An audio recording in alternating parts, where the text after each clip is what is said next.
Turn up the band. Let's crank it. Hey. There we go. There we go. For the hard of hearing. All right. Welcome. NorCal Sports Network. Giants. One of their better played games in a long time win tonight. Like a baseball team tonight. 7-0. Getting some love. Excellent pitching behind Junis and Mania. Bullpen comes in a little later after Mania, shuts him down, and Gabe Kapler gets tossed early, and the Giant gets his first major league hit, a beautiful swing, a nice, easy, compact stroke, just a nice, what you want from a lefty, a ball that slices away from the center fielder on the line, drops in, and the next hit, he beats out a slow roller to second. Guy got down the line in a hurry. Speed, oh my God. Yes, I was surprised. What is that? So very nice to see. This is the type of ball player that you want at this ballpark. So the Giants win 7-0. They needed this win in the worst way, and they needed to win and have a good game hitting the ball. But maybe the biggest story of the night, lost in everything, is Elliot Ramos comes up in the 8th inning and gets a hit against a right-handed pitcher. No, not allowed. Not allowed on the Giants. Hey, you know what, though? Who's missing out of the dugout for that to happen? Yep, exactly. No. You can't have a man bat against the same pitching, right hand versus right hand. Not allowed. Yeah, I think Farhan didn't have Kai Correa's phone number. He was like, "What are you doing? What are you doing? Hey, you can't do that." No, it's seriously. It was great to see. Come on, I'll tell you what it was. I do have it was very good night. But let me just be, as I always got to point out one thing that only when it befuddles my mind when a team does things. Okay, Sable had just how did he get on base? Would he walk? I can't remember. It was the error, I think, by the first baseman. Oh, that's right. Should have been a hit, maybe. Could have gone either way. Anyway, loaded the bags. Bottom of the 7th, 3-0. In comes Ramos to pinch hit. You think he's running for Wilmer Flores, right? What are you doing taking out your backup catcher in a 3-0 game in the 7th inning?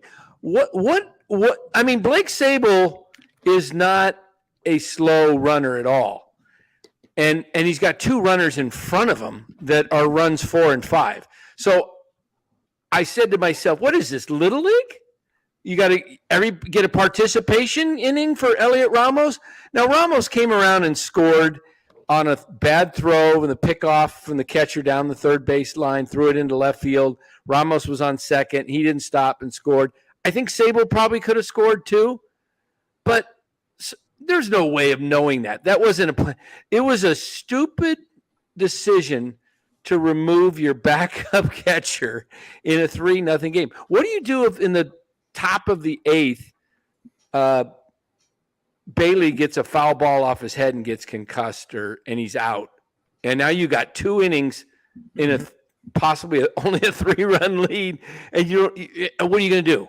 You're going to bring in your emergency catcher who's probably Estrada or something? It's just not – it just doesn't make sense. Tell me anybody in the chat that makes sense if you're a baseball man or a woman. I remember you talking about this last year, Dan. Why do you put your backup catcher out in the outfield at the same time you got your regular catcher sitting behind the dish? Because you could wind up in that situation where you don't have a. Ooh, we got some thunderstorms. You hear that, baby? I heard that. Ooh, and Buster is running the bases. He's not sure what to do. We might have our. You're getting them for a change. I haven't had one. This is nice. All right. This is So, missing me. you know, I don't have a huge problem putting your catcher, your backup in the lineup. It's unlikely that both are going to get hurt in the same game, but why remove one when you don't have to? It wasn't like, okay, Sable's up in a key situation facing a tough lefty. We better bring in Slater because we need to score more runs. I get that. Even then, it's not the greatest move, but I get it. But a pinch runner, I mean, Los, you played how many years of ball?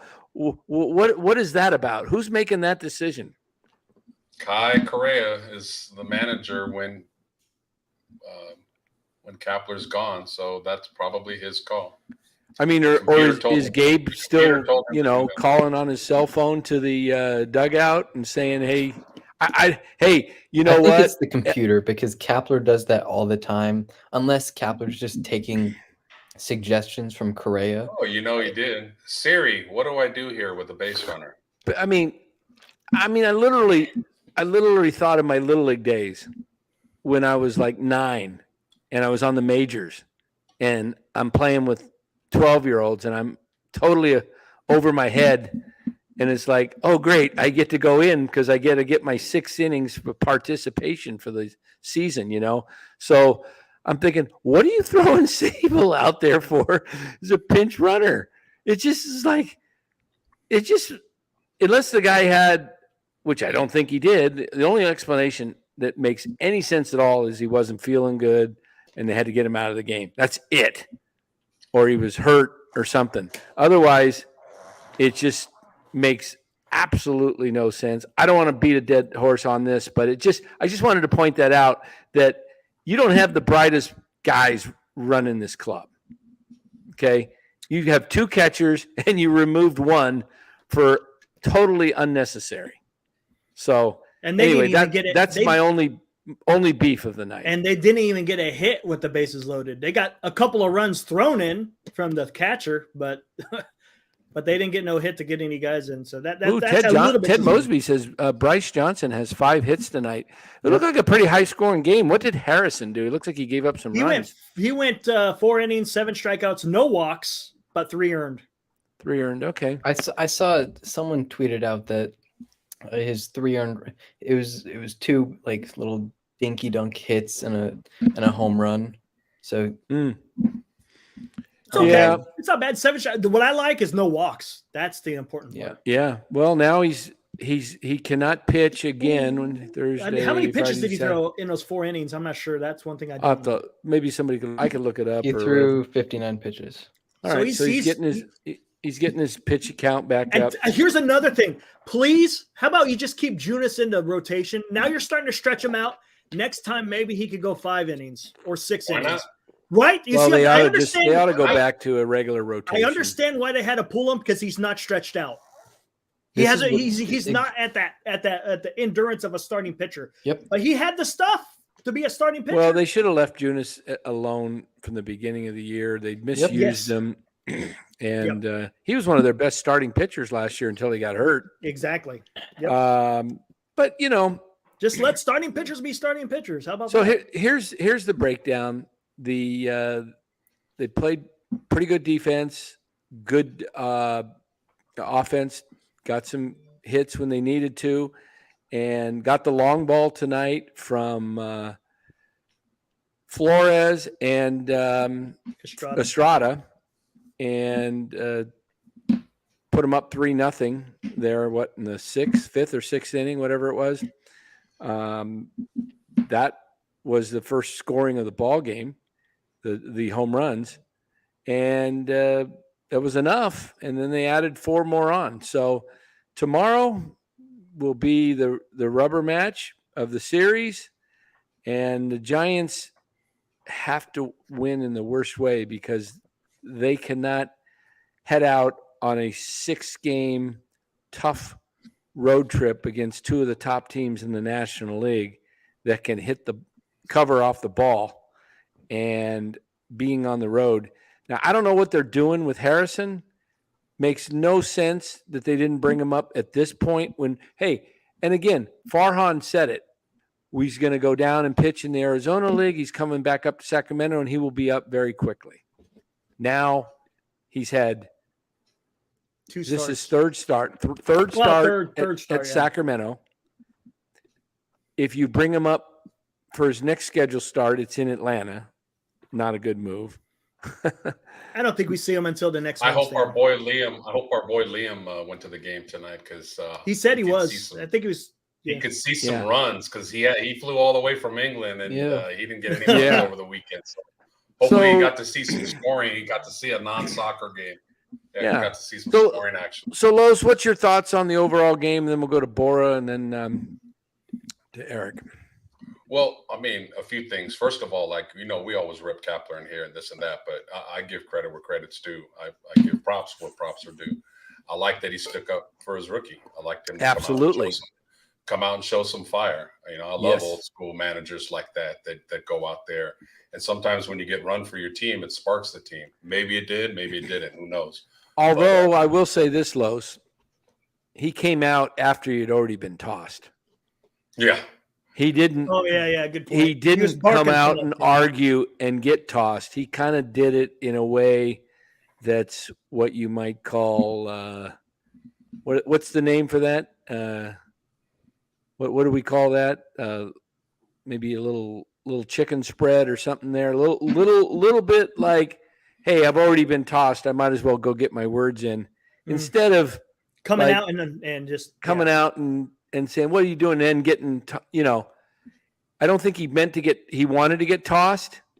If you really want to get tossed, you just come out and yell. Well, the whole dugout was barking at the umpire. Right. Understandably, it was a horrible strike zone. Mm-hmm. But, Kapler's got that kind of deep gruff voice. So, he probably got heard. So, but good. It was good to see nevertheless. Yes. I love instant replay. I love technology to get the plays right, but I also miss old school umpires and managers going at it. Billy Martin, Earl Weaver, Frank Robinson, Lou Piniella. Yeah. That was entertainment at its best for sure. The other thing is this is my first chance to really get a look at our boy Meckler. I like what I see. He's got a short, little compact swing. I want to see him against lefties because he's the type that he's an old school. He's a throwback. He's going to go where the pitch is pitched. So if they're throwing him junk and breaking balls on the outside of the plate, he's going to go to left field with it. So I want to see him in there against lefties. He is a prototypical hitter for this ballpark, which I preach a lot about. Line drives, gap hitter. He's not going to hit a lot of homers, but he's got a good eye. Perfect second place hitter to not hit into a lot of double plays, as somebody had mentioned earlier. So like what I see from Meckler for sure. Yes. Careful what you ask for there, 49er, because we got a kid behind the dish who really helps out the club without I don't that agree robo. with that at all. I don't want to see that robo. I'm telling you, because that stat I think you tweeted it out, Dan. That tweet about Bailey and his how the Giants are getting called strikes at a higher clip than any other team in the majors. Oh yeah. And you ain't gonna be able to get that with the robo umps. Ain't gonna happen. Anyways, go ahead, Bora. Yeah, it was a good win. I'm not gonna sugarcoat or anything. Couple things. Why is Estrada batting ninth? He's one of your best players. He's one of your everyday players. He should not be batting ninth. He hit the home run today. He's a really good player. And then they scored 5 runs, which is great. But in the inning where Ramos scored 2 runs on the air. I forget which inning that was. Don't forget, they had bases loaded, nobody out. Right. And Crawford struck out, and I think Estrada struck out. And then they had that error, and then Wade wound up flying out. They had to get bailed out. So I'm not fully convinced. I don't think anybody should be that this offense is back at all, because it's not. The only reason that inning was successful is because they got bailed out by an error by the catcher. Also, exactly. Otherwise, it would have been 3-0, and and the Rays would have Still- had some momentum. Still a game, and it was a dumb pickoff play. He had no shot at even getting Bailey down at third base, Mhm. even with a perfect throw to the bag. Don't know what the catcher was thinking, but threw it into left field. Bailey scores, and then Ramos hustling all the way around from second, dives. Speed. Again, Telling you, these kids, Speed and young athleticism. speed. you know, I want to go cannot- on to my you one can't rant teach speed. that I have with this club is that you talk about how, so many fans love this stuff with Farhan. Most, I believe, do not, but the ones that do, they're for it. And how do you develop a guy like Ramos if you bring him up and he's only going to play against left-handed pitching? It just is mind-boggling, because that tells you that their system, and they've shown it with Luciano, and they've shown it with Matos, they'll show it with anybody, they will pinch hit for anybody. I believe if they had Shohei Ohtani and he was facing a super tough lefty, that they would pinch hit for him in a situation that they thought the right-hander had a better chance. They would do it. Is it safe to say, Dan, the Giants fans that love Farhan's approach to the game did not play baseball?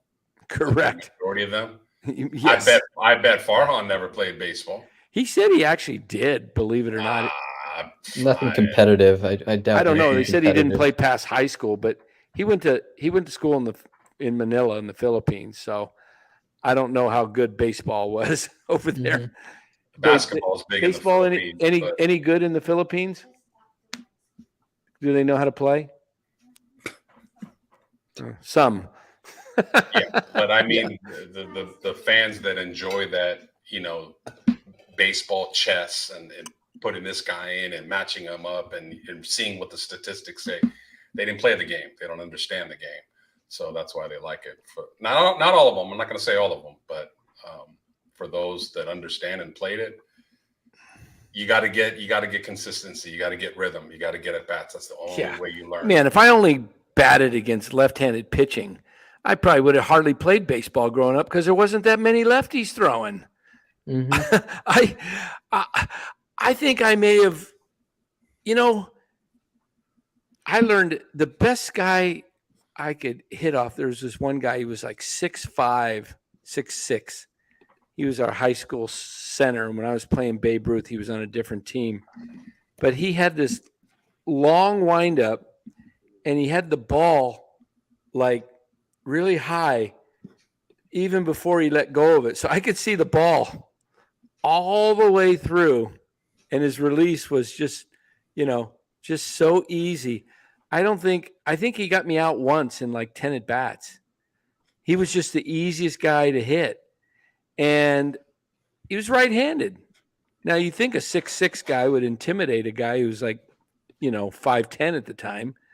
But it's like you learn how to hit. Tony Gwynn did not have problems. Will Clark did not have problems. Barry Bonds did not have problems. Against lefties, the kid in Miami, Ariz, does not have problems. Freddie Freeman does not have problems. Ichiro. I mean, we could go on and on and on and on. I mean, we talked about the lineups last night of the 93 Giants and all the guys that were hitting, 280 or 300 plus. They weren't facing the same, opposite all the time. They were playing every day.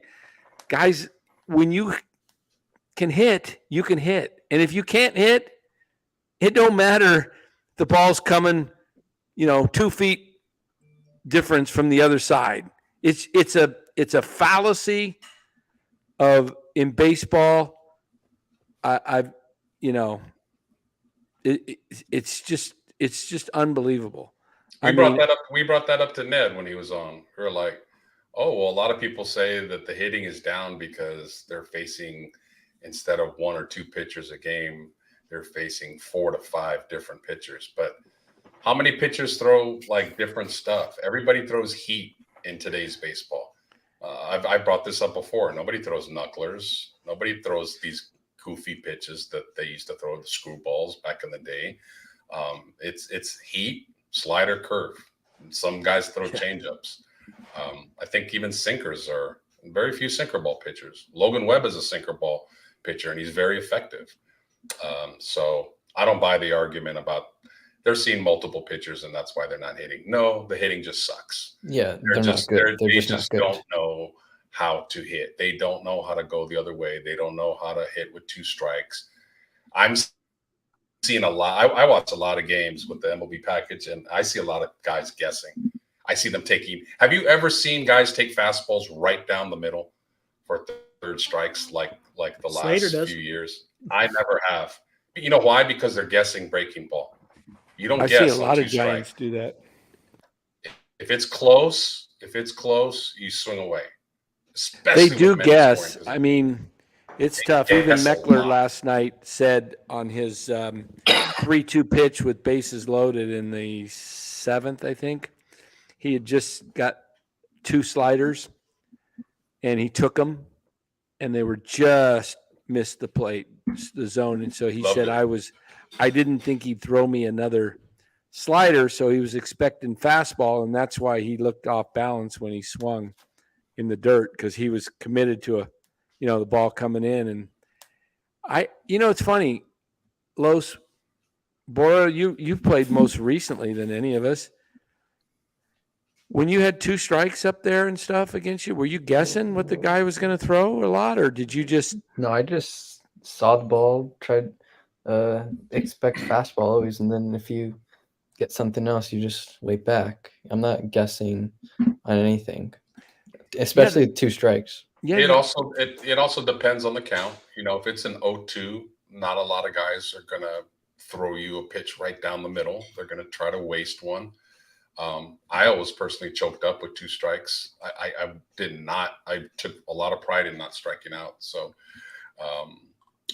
our coach fined us if we struck out with men in scoring position. There you go. I never guessed, because most of the pitchers you faced had 2 pitches, maybe 3 at the most. Yeah. It was either a fastball or some kind of slider, curve. And like Boris said, I always was waiting on the fastball, because if it was a curve and I was out in front ready or waiting for a fastball, I could just, check swing it, foul it off, do something. But, today these guys are going up there guessing constantly. And I've never seen anything like it. I know it drives Will Clark crazy. Oh, big time. It's just like makes him go nuts. Oh, that's entertainment. Go to his channel. he goes off and he does not hold back, especially when he has a couple beers in him. Yep. And going back to my comments on the game, I just have one more thing. Junis, when he is the last 2 games that he's started, I think the previous game was in Arizona or against Arizona. He's thrown 7 shutout innings. So he obviously pitches better when he starts. We've talked about it before. These pitchers have a routine. They're superstitious, whatever it is. Yep. Starting pitchers pitch better when they're starting, not when they're relieving. It doesn't matter for the amount of innings. And Manaya is really looking good. I would not be opposed to just putting Junis and Manaya in the 4 and 5 slot. That's a great point. Manaya's throwing the ball really well. He's in a little bit of a groove. He's hiding the ball real well. People are not picking up. He's not throwing overly hard. Throws 90, 93, 94, but people are late on his fastball. So, yeah, you got nothing to lose at this point. Throw those 2 guys out there. They'll probably give you a good 5 or 6 innings, maybe if they're lucky 7. And that way you're not killing the bullpen all the time. So, yep. Hey, real quick, we got 116 people in the chat. Hit that like. Appreciate you guys' dedication to the channel. You guys, we wouldn't have the channel if it wasn't without you guys. So I appreciate you guys. Make sure you hit that like before you guys get out of here. Real quick, a couple of things I want to touch on.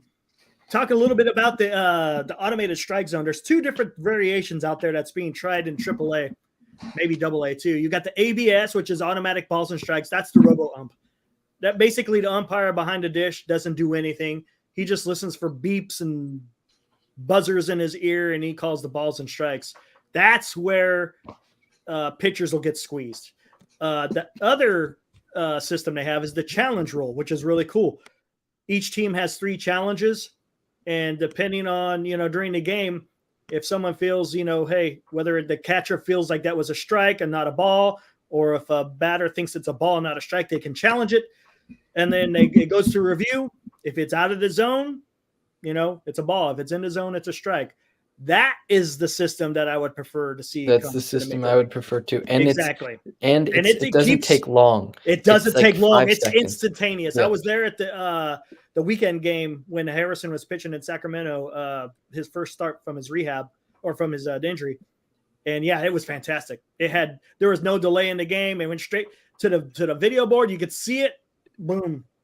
Continue playing. So that's what you would like. You would like that challenge rule. It's really cool. Secondly, it was awesome seeing the Giants win. It was nice to see some runs come across the plate. They took advantage of a team that was scuffling. That's what you need to do. The Rays, man, they were not doing anything up there, striking out at a Giants clip. I mean, it was pretty bad for the Rays. That wasn't Rays-like, but you took advantage of it, and they got the runs, and they got the win. So that's what you want to see. Lastly, man, Sable's good. Or I should say he's decent. But they got to give Ramos that run. I mean, they have to. They have to give him the run because you got to see what this guy has. Have him bat, like you just talked about. He's got to be able to bat against righties because predominantly that's what you're going to be facing when you're in the big leagues. And he's got to be able to play every day to prove that he's a major league player. If you keep doing this platoon stuff, it's going to be Sable constantly out there until Haniger gets back. So give Ramos the run.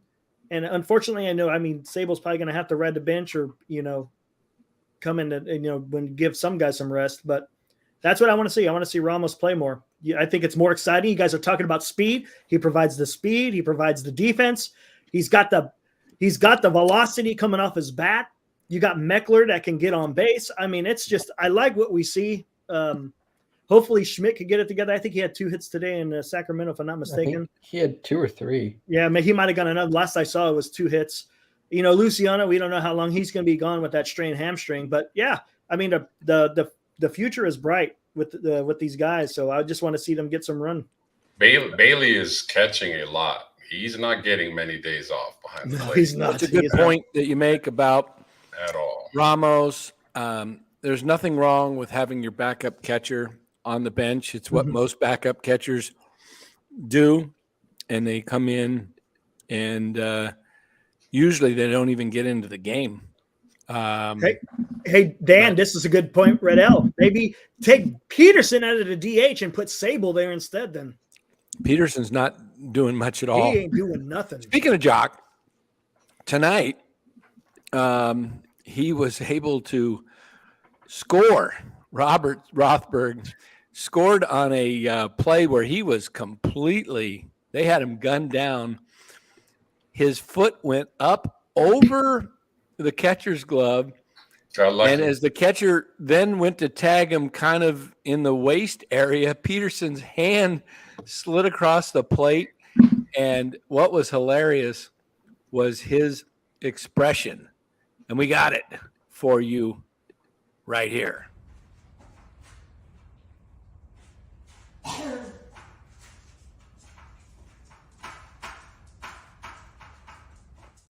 The hell? Oh, it was great. Let's watch it again. What is that? He was pointing to the umpire like I would have done because I made slides like that. And when you're safe and you know you're safe, you're like, hey, ump, you're good. You got it. You saw what I know.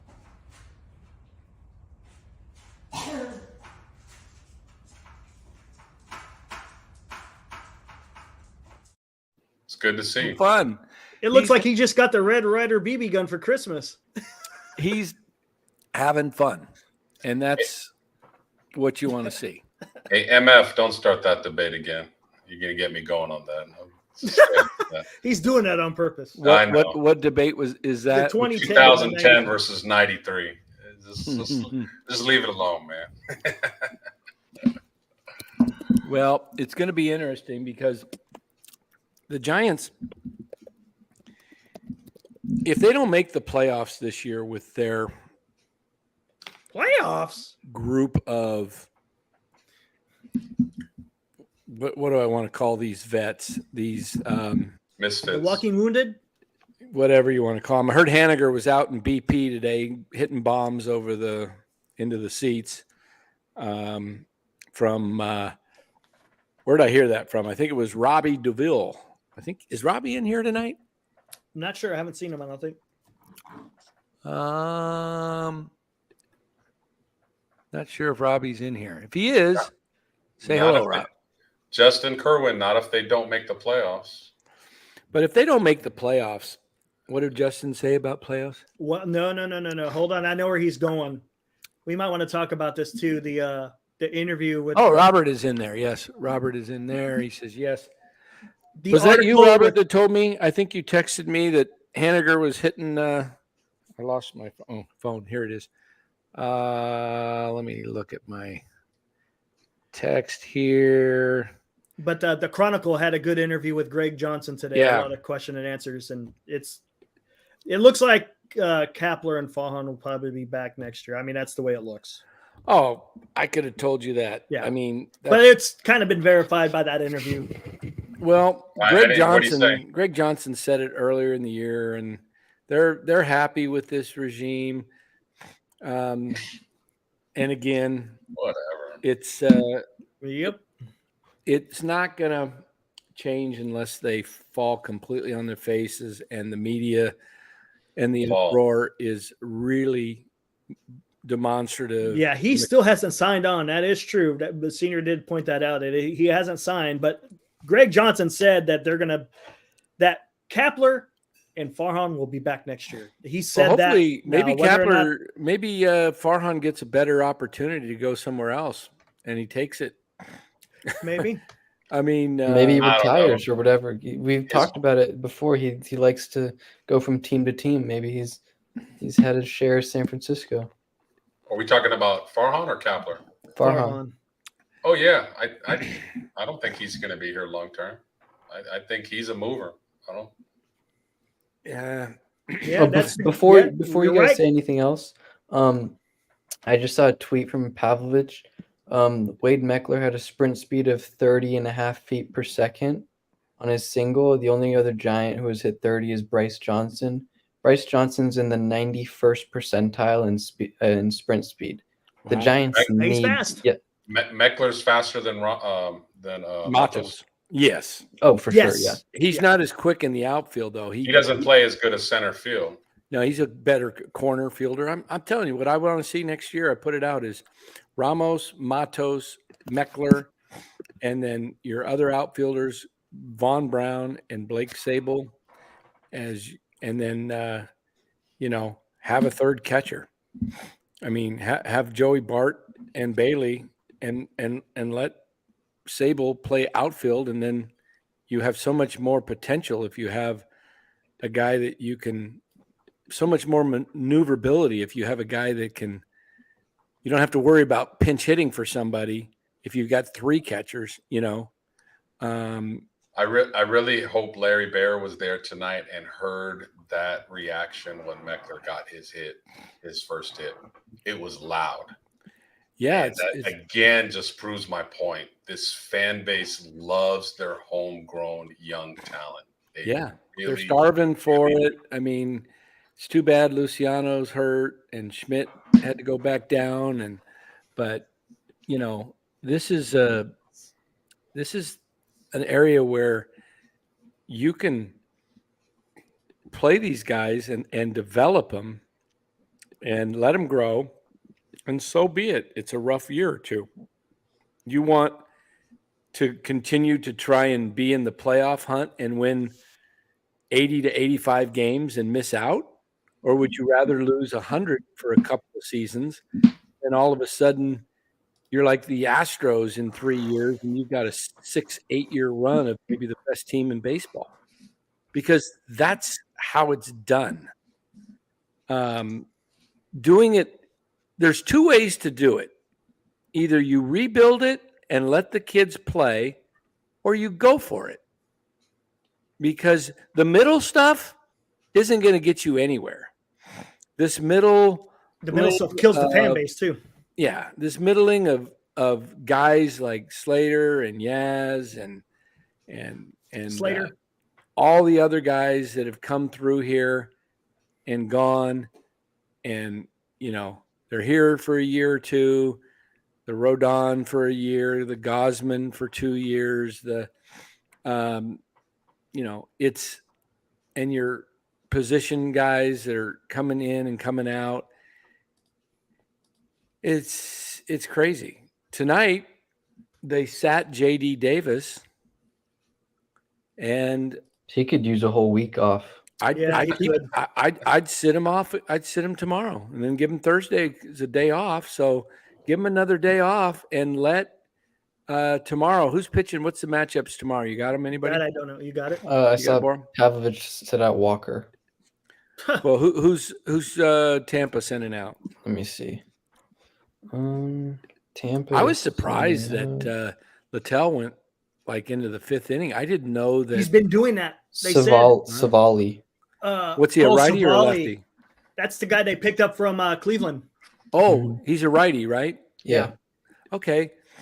So sit Davis tomorrow and put the kid Camargo in there at third base. He can switch hit.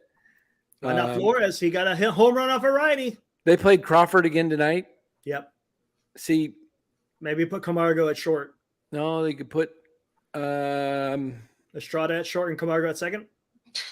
Shoot, they don't have. They could put Flores at second. They could put Flores at third. They could put Flores at third and Camargo at second. Yeah. Yeah. I'd rather see that than Davis right now. Just play the hot hand. Sit the guys that are K-ing every time. Just sit them until they learn to, when you strike out 7 or 8 times in 20 at-bats, you just sit them and let them work it out in the cage, and then maybe they pinch hit and get a hit, and then they get it going again. But let's not keep putting guys out there expecting, doing the same thing, expecting different results over and over again. Tell guys get out of their slumps. And I mean, I don't have a problem with a guy going 0 for 10, but hopefully 2 or 3 times he hit the ball hard in that 10 times. I mean, if you're striking out on all the time, forget it. And then let me give you one more thing, and then you guys take it. I will say this. I got a lot of kickback on the Giants, people saying that this is the way to go. They're building, and Farhan's doing a great job. He's got him in contention in 22. They were 81 and 81. They won 107 and 21. This year they're over 500. What more do you want? And here's my response to those type of people.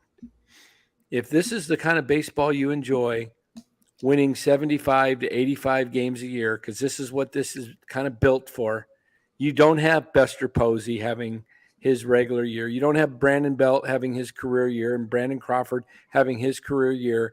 And you don't have Chris Bryant on the team, and you don't have all those other guys that played well in 21. You don't have that this year. Okay. So you got a team that's a 75 to 85 in that window, 80 being the median, and you can go 5 games either way. I don't see them winning 87, 88 games the way they're going. They could, but I don't see it. Secondly is this. Tell me you're satisfied. You tell me you're satisfied because you made the playoffs in 21. First time since 2016, this team. Now, granted, from 17 through 18, 17 and 18 was the old regime. 19 was Farhan. Can't fault Farhan for 19 or 20. But by year 23, this team should be rocking. Okay, this is 5th year. This is the 5th largest market or team in Major League Baseball out of 30 teams in revenue. You want to have success? How do you I define success? And I'm being somewhat conservative here. I'm saying make the playoffs 60% of the time. That's 3 out of 5 or 6 out of 10 years. Okay? Not once or twice since 2015. 2000, how many years is this? This year 9, 15, 16, 17, 18, 19, 20, 21, 20. This is year 9. They have made it twice. How about your friends down south? How about going on 11 straight? 11 straight. That is your baseline right there because that's your arch rival. And yes, they've won 3 World Series before the Dodgers have won a single World Series. Okay, I get all that. But that's 10 seasons ago, your last World Series, and you've made the playoffs twice in the last 9 years. And this could be 3 out of 9.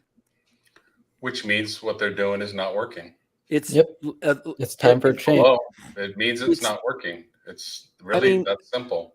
Well, Bora, Eric, you guys, name me teams that are in other markets that are worse markets revenue-wise that are more consistent making the playoffs. The Rays, the Milwaukee, St. Louis, Chicago. No, I don't think. I don't think there's so? much. Well, they kind of were, prior to 2015, they were kind of making some runs there, but yeah. But who's making it consistent? The Astros. That's a lower market than the Giants. Atlanta. What kind of market is Atlanta? Kind of mid to mid high somewhere. I think they have a pretty big market because the whole South, I think, follows them. Yeah. I mean, the Yankees make it all the time, but they're big market, huge market. I'm talking about teams that are pretty consistent. Cleveland. They're always in a run for the playoffs. Cleveland and Minnesota. Yeah. Minnesota last couple of years. I mean, for the Giants, to me, they really should be closer to 75% making the playoffs. But 6 out of 10 years, is that a lot to ask for a when there's 6 out of 15 teams that make the playoffs, and that there's always 5 that are just you're really talking about 6 out of 10, right? I mean, if we're being honest, they should be making the playoffs every year. Well, yeah, that's why I said I'm being conservative. I'm actually giving them the benefit of the doubt. This is the 5th market in revenue. The stadium's paid for. They have so much money they could be developing, paying guys to get better types of scouts, better instructors, better players, all of it. Development. If the Dodgers can run 11 straight, and I don't even foresee when it'll end. How does that happen? Well, why do the Dodgers why are they better than the Giants year after year?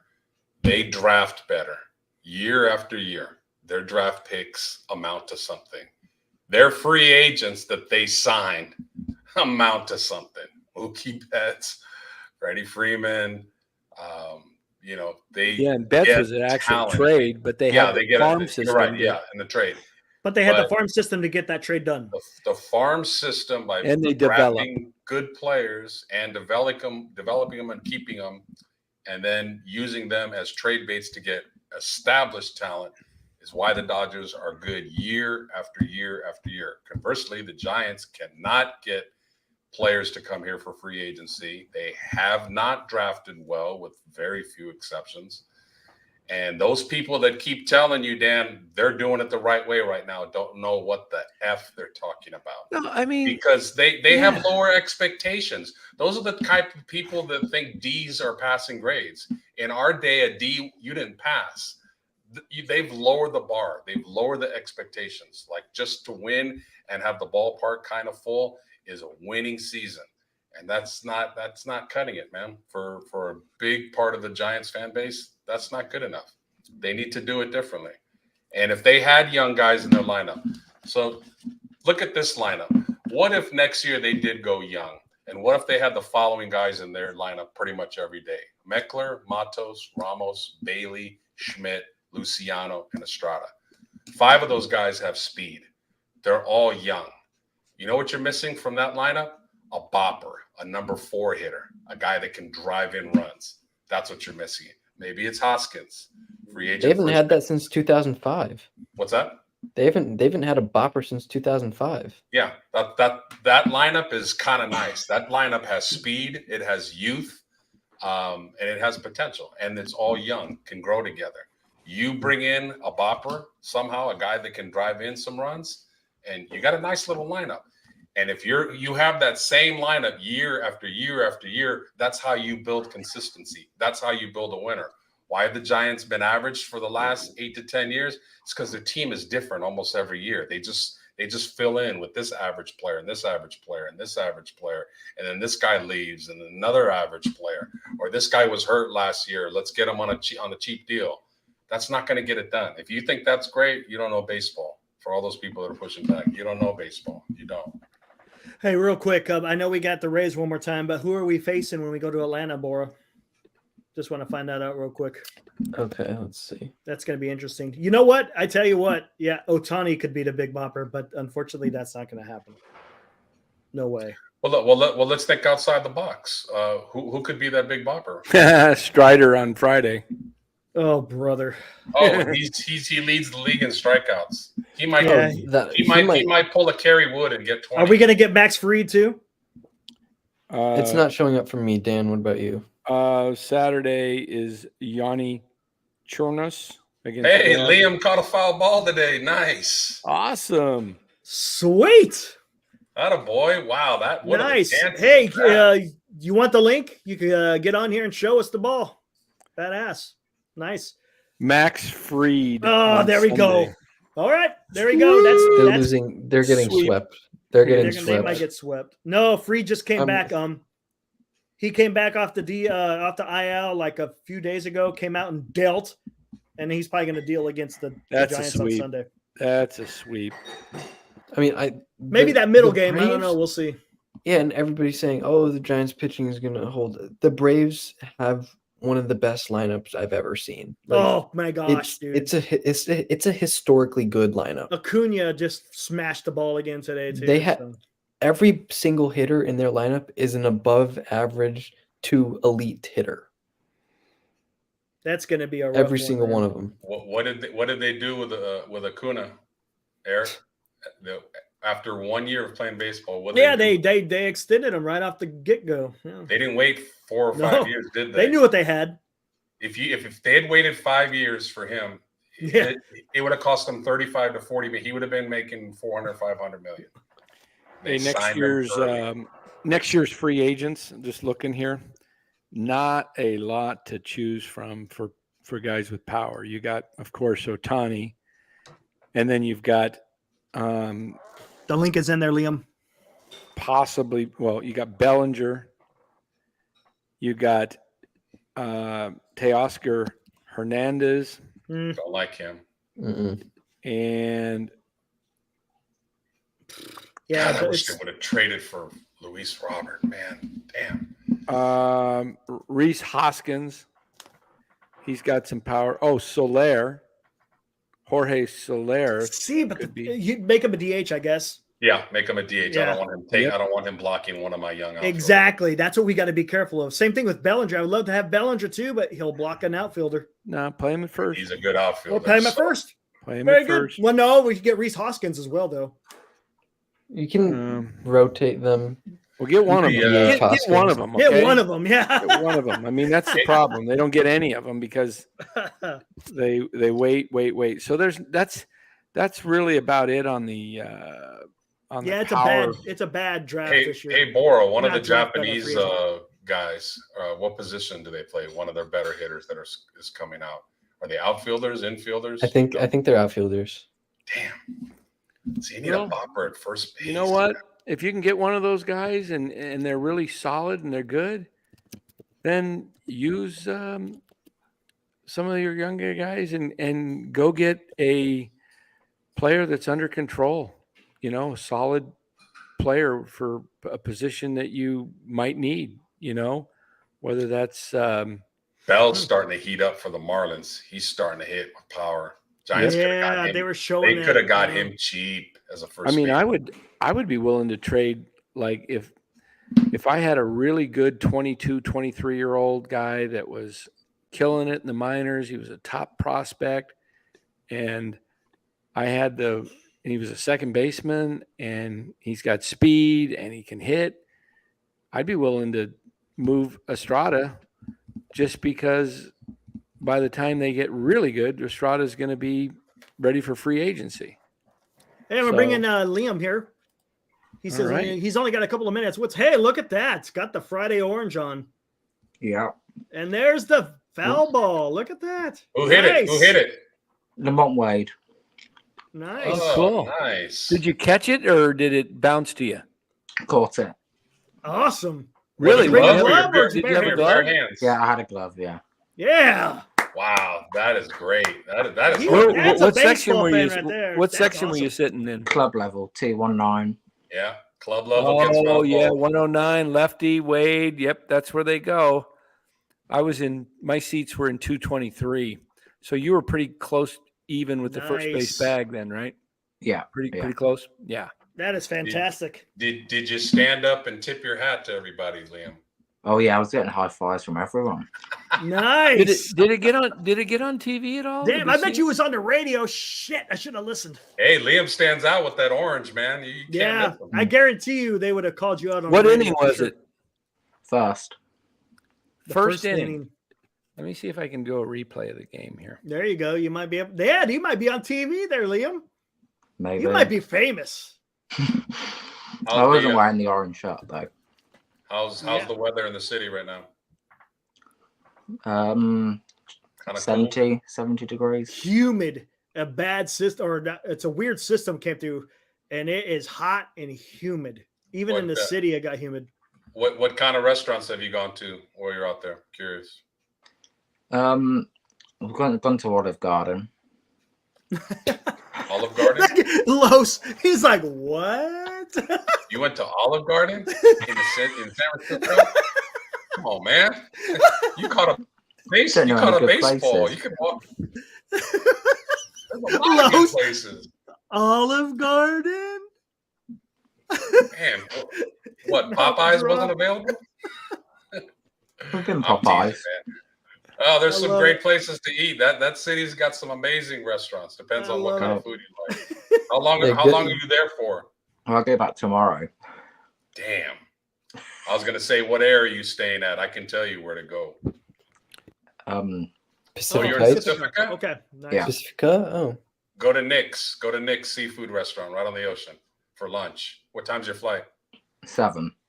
7 p.m.? Yeah. Go to Nick's restaurant. You'll thank me when you see me. Yeah. There you go. Nick's seafood. Great place to have lunch. That's fantastic, Liam, though. That's awesome. Catch a foul ball. That's Good. awesome. Good deal. Couldn't believe it came to me. That is fantastic. Because we don't even have gloves in the UK, so I've never used it before. Oh, no kidding. Oh, that was your You just first broke time? it in, huh? Yeah. Yeah, that's awesome. Good. So it came to you on a fly, then, huh? Mm-hmm. Yeah. Were you, did you have to stand up, jump for it, go to the I would side? lean Or? forward into the row, forward, above. Well, not above, in front of me. Hey, Liam, couldn't you feel that enthusiasm for Meckler? And when he finally got his hit, it was pretty loud, huh? Oh, yeah. Yeah. Even his speed on his second hit. His speed is, you can't miss it. Like, he gets out of that box fast. That was not exactly a slow dribbler to second. It was slowly hit, but it wasn't like he beat that. He's going to get a lot of infield hits if he plays a lot because he hits the ball on the ground. He's got a nice Liam, what was the reaction when Kapler got ejected? Well, everyone was up on their feet, you know. This is the best thing he's done all week I've been there. Get ejected. He actually showed like he had a little bit of life in him. That's what the fans want to see, though, that, you know. He would have looked tougher with the umpire if he went out there without his glasses, though. Yeah, I don't know. Maybe he's feeling a bit of pressure, though. Like he's got to do something. Oh, for sure. Did you find him, Dan?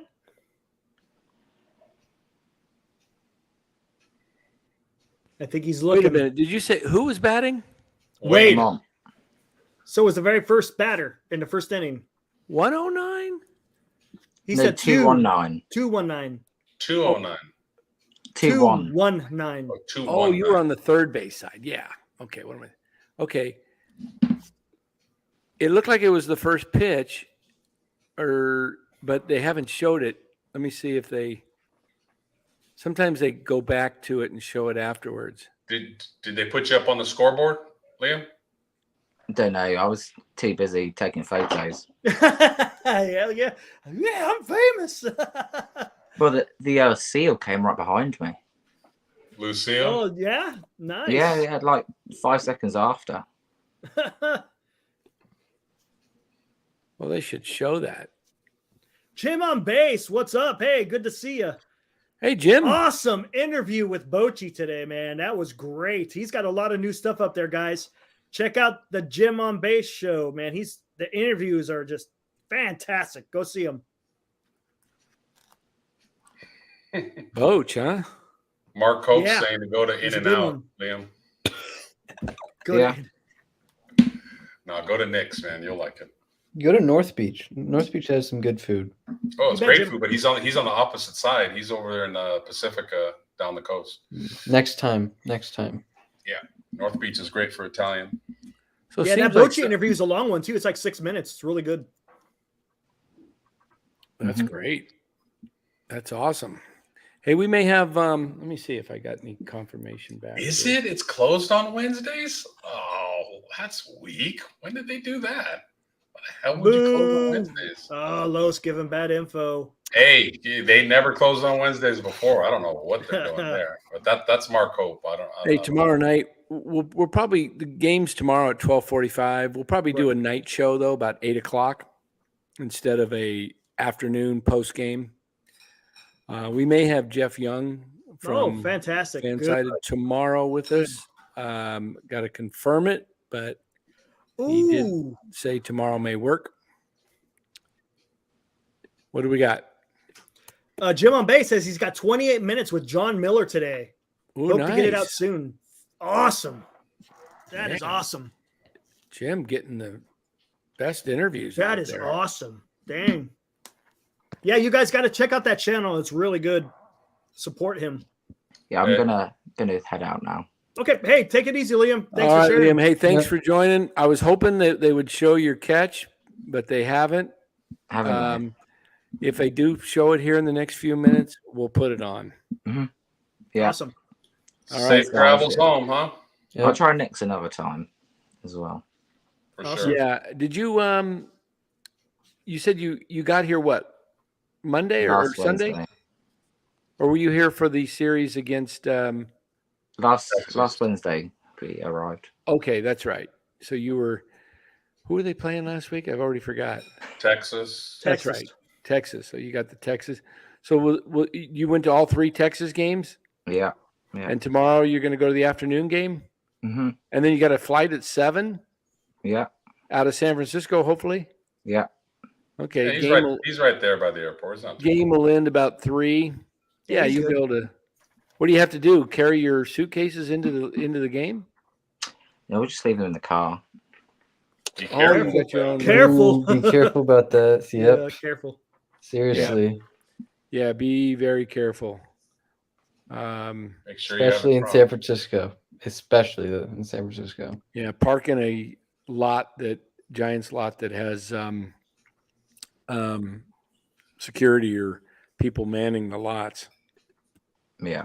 Awesome. All right, Liam. Thanks again. Yeah, don't keep it in the trunk. Don't let it be visible. Yeah. Yeah. Take it easy. All right. Cheers. There we go. Liam, Awesome. all the way from the UK. And we got Comes another out. guy. We got Trock in the house. What's up, Trock? Hey. Fellas, What's going on? you tell me, man. It's good. I mean, 7 runs Yeah, how in a about Giants that? game? Got to When's pinch the last time yourself. that happened? Came in here to talk baseball or football. Oh, Los, we could talk about football, but you know what? I want to get the baseball out. No, go ahead, please. I hear If you see 7 runs in a game, I just honestly want to know when's the last time it happened. It's been a minute. Yeah, You it's know, been a little that- while. Well, Angels, right? Yeah, I think it was the Angels, right? Yeah, that 8. How long ago what was it? that? 8 run. I think it was 8 runs or something like that.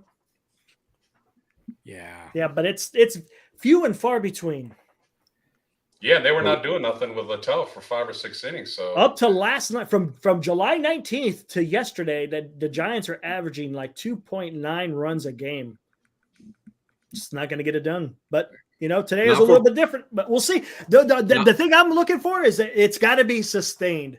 One game and then having another 5 games of scoring 2 runs or less. They ain't going to cut it. No, not for a playoff push. Real quick, Playoffs. Love the Expos hat, dude. I can't tell you how much I really appreciate that hat. Seeing it today is just like appreciate it. Bring a team to the Montreal, Quebec, dude. Oh man, bring a team to Quebec is what we really need in life. Honestly, the French Canadians are very hospitable, and I know this for a fact. And they are just a bunch of fun people. And it's Montreal, Quebec. Honestly, is a foreign the closest foreign country that you can get to in the United States besides Mexico, right? That you can get to that speaks a European language. It is a phenomenal thing. Like if you haven't gone and seen it, please do. Go in the fall. Actually, if you're gonna go in the fall. The leaves. The trees and the leaves. Nice. They look like it's on fire. It is. I used to live in New England, truck, and that's right. Yeah, Pacific. You know what? You go to the east. So I've had an opportunity of living in Alabama, Syracuse, New York, and then of course grew up in California. So when you see that, when the fall colors are epic. You could see it in pictures. And they will not do it justice. Exactly. Please go see it. Go visit Niagara Falls. Go do it. Go in the fall. Go right now. If you can, go in September. And then book your trip. And it is gorgeous. And then go to the Hall of Fame not regret out there. it at all. The Hall of Fame. One of these days I'll head to the Hall of Fame. I'm surprised you don't have an Expos hat. Go get one, man. You know what, Lois? I got one. It's not here. I would. You know what? And I'm boycotting the Hall of Fame, by the way, for Giants. Oh, you know, I know Barry Bonds. Barry Bonds. No, I live in Syracuse, New York, and I never went to the Hall of Fame, and I regretted it. And then Barry Bonds was not inducted, and I'm like, you know what? I will never go to that place ever in my life. I don't care. You have the best to ever do it in baseball's sake, and you don't have him in the hall, it doesn't matter anymore. Who cares about it? You have the Hall of whatever I want, the Hall of Politics.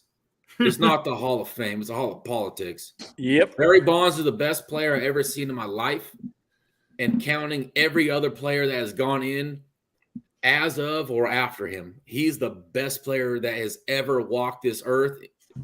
And in a Giants or Pittsburgh or of 1980 uniform, and I'll say that he's just done it.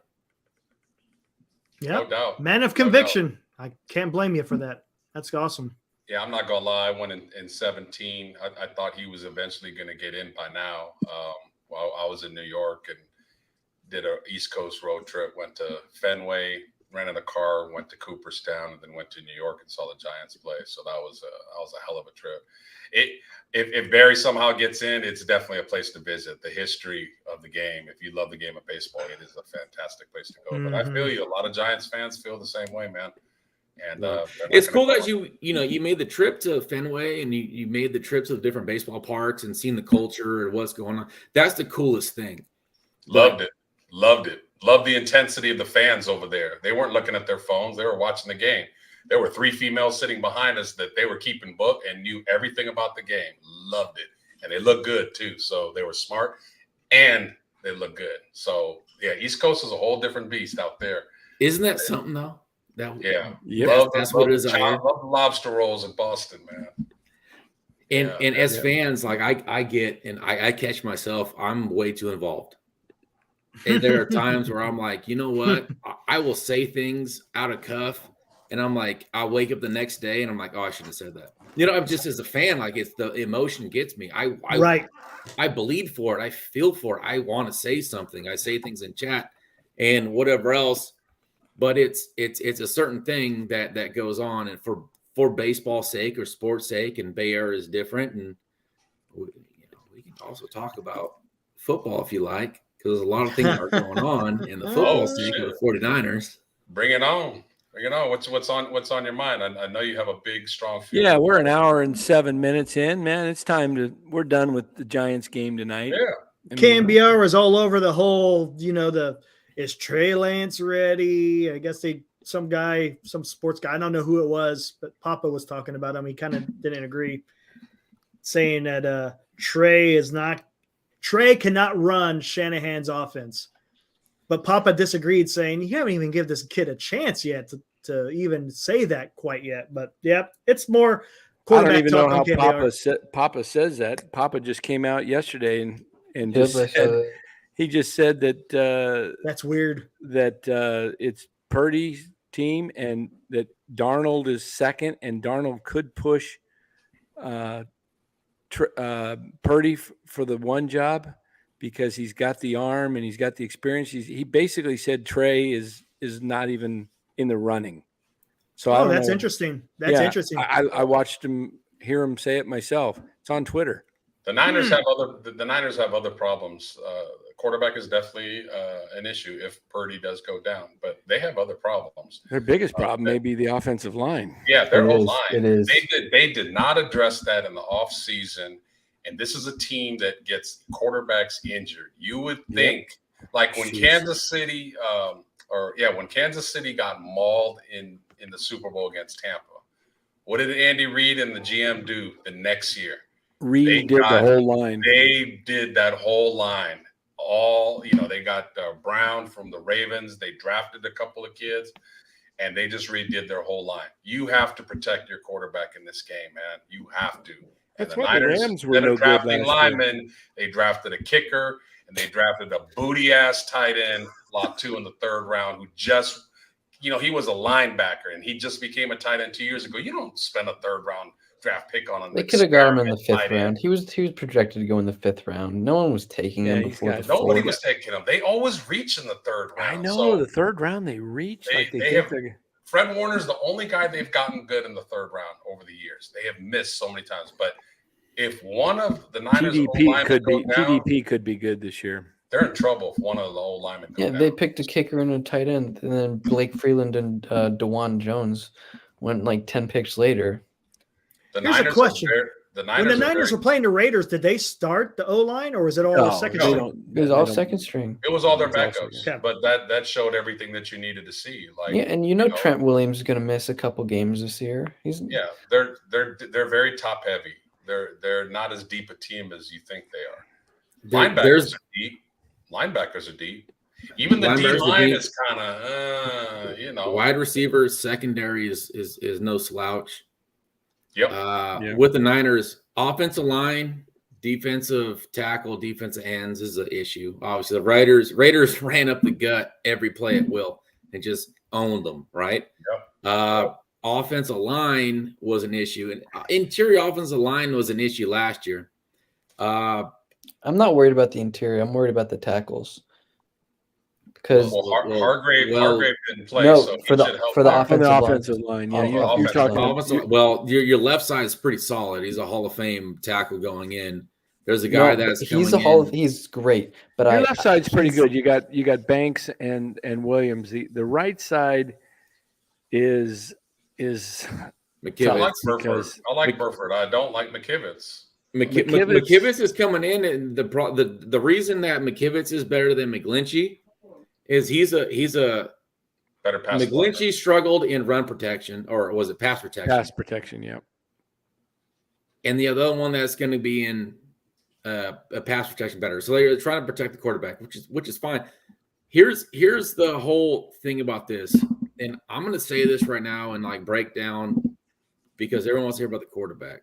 We're talking about Niners football quarterback. Dan, I tweeted you and said, "Hey, buddy, you might want to come on." Oh yeah, I did see Oh that. yeah, I said, "Hey, Dan, dude, it's Yeah. after the first preseason game. I just want to say, hey, it might be good to come online because the Niner football takeaway was the hottest I've seen it in quite a bit, where everyone was online trying to find information, wanted to hear a take, wanted to see something, and I was like, Dan, get online, get online, get online, get online." I saw it. There's Just so no, I was many like, takes. hey, here's it is, because it didn't matter what your take was if you just had some, because everyone wanted to bash Trey. Here's what I don't want, because, and I'll say this. I'm not bashing Trey, and it's not Trey's fault ever on this offense on this 49ers team. Trey needs reps. Trey was unfortunate to have injuries in his system. Trey got drafted 2 years ago, right? This is on his third year. 2 years ago, he's going to sit behind, learn. Came back, handle with kids' gloves, and he's going to take over what Jimmy G did in the playoffs and go on. However, Jimmy G came back on with a restructured contract because they could do that, and they said, "Okay, you're your backup now." Great. Trey Lance goes out. The problem with Trey Lance is you don't know. What he showed on the field is like there's upside, there's downside, the floor is high, the ceiling's high. It doesn't matter. So it's like, okay, we don't know. But he gets injured. Great. Goes down. IR. Jimmy G plays. Who the fuck is Brock Purdy? Comes in. Passes the eyeball test. Yep. I'm texting my buddies and I'm like, I don't know who this guy is, but he's passing the eyeball test. Like, I know football. My buddies I text with, we know football. And I'm like, who's this guy? This guy's passing and checking all the check marks off. That's what we see when we go. And I'm like, no, that guy's pretty good. And then he builds and he builds and he builds and he builds and he goes and gets hurt. Right. So this year he's hurt. He comes back. And I came on the show and I said, I want Brock Purdy to sit on the pub for 4 games. Not because I don't believe in him. I don't want the Niners to rush him back. Yeah. Exactly. He comes back earlier than he needs to come back. And he just does it. He's got that tiger blood. I don't know what it is. He just does. I'll tell you, Drock, I got to believe that Purdy knew they brought in Darnold, knew that Lance was as hungry as probably Brock was when he came in. Yep. And knew that Trey was going to work his tail off. And he thought to himself, I don't want to be Wally pipped. I don't want to come out and leave it to chance. Trey Lance comes out and he shows that he is the guy the Niners thought they were getting when they drafted him. He may never get his spot back. Mm-hmm. And I believe he pushed him so hard. And I believe what we're hearing in camp, that he's throwing a lot of picks and making this, I believe his arm strength may be just a tad less than where it was. And he's pushed and pushed. There's a possibility that at some point that arm just gets fatigued. And I believe that's why they're working him 2 days, taking a day off, even though, because they know it's going to get worn out. So, but I believe Brock Purdy said, look, I'm the QB. If I don't play the first 4 games and Trey Lance goes 4-0 and lights it up for, averaging 3-4 touchdowns a game, and he's running for 80 yards and he's throwing for 250 to 300 yards a game, and he's not having many picks, and the offense is just clicking like we've never seen it click before, and Kyle's dialing up bombs to Danny Gray, and it's like, whoa, there's no more Brock Purdy. And Brock Purdy then sits for the next couple years, and then maybe he leaves and he becomes a Matt Flynn, who was supposed to be the next great quarterback that the Seahawks signed because he had these great 4 or 5, 6 games when Aaron Rodgers was out years ago, and then Seattle signs him to this massive contract in the offseason of free agency, and Russell Wilson as a rookie beats him out. It happens. Beat him out. It happens. Took a chance. I believe that Brock Purdy pushed himself to be ready for this camp so that there was no question that he was going to be named the number 1 quarterback going in. If he goes on the PUP, he has to miss 6 games, not 4, right? I think it's 4. But It's 4? It's 4 games. But I tell you what, the Wally Pipp argument is great because I would say when Brock Purdy came in, the rest of the quarterbacks got Wally Pipped. Yep. That's the Wally Pipp story is Brock Purdy came in and he did something that no one thought. Maybe some thought he was good and like whatever. It's like for me, average fan, I don't know. I don't know who the third string quarterback is any roster.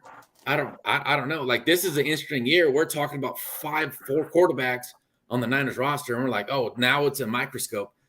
But rewind 8 months, 9 months, 10 months ago, who the fuck is Brock Purdy? We don't know who he is. We don't know who he is. The guy comes in, he balls out. Brock Purdy, Wally Pipped the quarterbacks of the 49ers last year. Yep. Now coming in, and this is what I'll say is like, again, I said this on the show a couple weeks ago when I said, I want to see competition. I want to see a training camp between Trey Lance and Sam Darnold, right? I want to see the best man win. Let it go. Let's just go. Because I want to see what we have here. We don't know what Trey Lance is. Nope. Sam Darnold, we could speculate he sucked. Sorry, I'm going to say it. He sucked. However, is that circumstance or talent? Could be both. Okay. Now we have a chance to see if it's talent or not. So my thing is the story arc of Trey Lance and Sam Darnold. If you were drafted number 3 overall and you were traded for a bunch of draft capital, would you rather be drafted to a team that sucked like the Jets or a team that was awesome, ready to go for the playoffs like the 49ers? Well, I think your best bet, I mean, ideally is if you're ready. I mean, like let's just say they had Trevor Lawrence going into the Niners. Totally different guys. There was 4 quarterbacks in that draft. There was 5 actually. There was Lawrence. 5. There was Zach Wilson, Trey Lance, Justin Fields, and Mac Jones. So I did not want Mac Jones. I didn't want Mac Jones either because to me, I was okay with Justin Fields. He played in a big program at Ohio State, has a big arm, and he's fast. You know what the biggest disappointment with Trey is for me? He's slow. Exactly. He moves slow in the pocket. We thought we were getting an athletic quarterback that can, pick up yards and not be a statue like Jimmy. Now, he's not a statue like Jimmy, but he ran a 4.9 40, a 4.9. Like he looks slow. Athletic. He doesn't look quick. The thing is he looked dominant in the Division II because he was running over little Spudniks. Boys, can we call it a spade here? He has Sam Darnold-like attributes. They are one of the same. They have the same measurables. They're the same people. The problem is, and between the 2 quarterbacks, and I like the measurables, what is between the 2 quarterbacks, one quarterback played football. One quarterback played a season. So you take the 2 tangibles of Sam Darnold. He played football at USC. He played competition. He got drafted to the Jets. Jets suck, right? Jets horrible, right? Trey Lance needs and then Sam Darnold played. He played because the Jets had to play him because that's all they got. They have no talent. They have to play him. Sam Darnold had Trey Lance had a luxury of being played in drafted in a 49er system, but he didn't have enough experience. Right. I'll tell you, Sam Darnold's rawer than sushi. And it's not none of fault on him. Circumstance, he got drafted in the 49ers. Niners are built to win now. The Niners are thinking Sam Darnold's going to be another Geno Smith, the guy that's been average his whole career. We're going to put him with a winning organization, and he's going to be dominant. They saw how Geno Smith all of a sudden elevated his game, and they thought that they could do that with Darnold. I'm telling you, that's where that is. But well, here's the thing. but if Lynch the thing about Lynch and Shanahan is they did a great job putting together a hell of a roster. But, and it's a big but, they have messed up quarterback so many times. Yeah. 2017, they didn't even Deshaun Watson or Mahomes. That just bothers the shit out of me. Like, you know, Lynch went down to his workout and called Shanahan and said, "Hey, we might need to rethink this. This kid is like really dominant." No, I love Kirk Cousins. I'm waiting for him. Mistake number one. Mistake number two, Brady wanted to leave and wanted to come here. Wanted to come here for 1 year, 2 years. Could have had him in number two. No, we're going to stay with Jimmy Garoppolo. Mistake number three, you have Zach Wilson gone. You had Justin Fields, and you had Trey Lance. And I know they went to go see Justin Fields. And Justin Fields is on the borderline of being a superstar right now. I love Justin Fields. If I put out tweets years ago in that draft, I said Justin Fields is a guy that played big time college football. He's a competitor. Yes, he's a little bit inaccurate at times, but he's very mobile, fast, tough, and he can learn the system. Give him time. He would have fit perfectly in Kyle's system, I believe.